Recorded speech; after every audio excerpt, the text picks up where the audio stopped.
او نو دغه مې کار دی دغه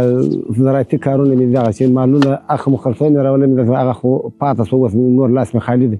کوم شی نه لرم دغه زراعتي کارو ته مې اوس دسلاب کړی خیر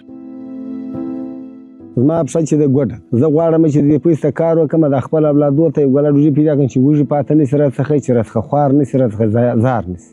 غواړم چې دلته یو کار وکسب وکړم بله خواته نه سم په دغه سرای کې یو زراعتي کارونه وکړم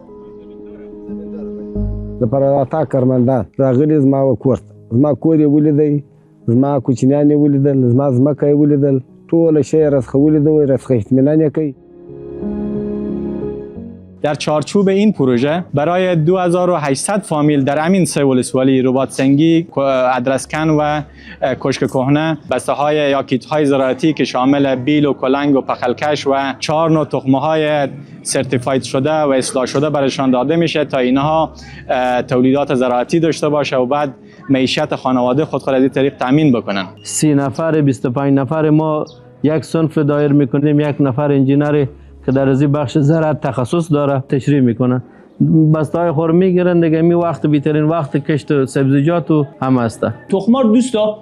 طوری که داخل یک خریطه نخی اگر این کارو بکنیم تخمار داخل آب بندازیم، بعضی تخمار 1 شبانه روز ضرورت به نم کردن داره، بعضی تخمار 2 یا 3 شبانه روز ضرورت داره.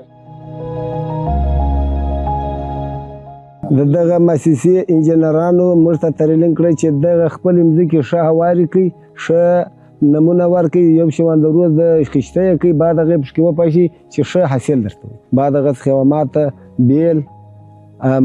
لبکاش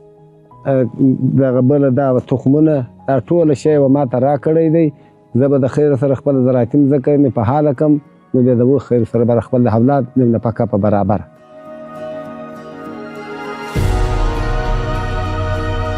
3 میاشتې مخته راغلی وه موږ ته تخمونه راکړي دي، میل سرخاک، سپولاغ، پیاز،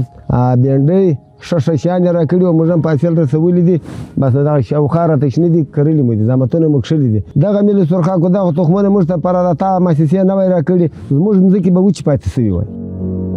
زه چې خپل مځکې ته راسم وګورم چې زما مځکه داسې حاصلونه لري، زه ډېر خوشحاله اوسم چې دغه خپل د مځکې څخه یو شی خپل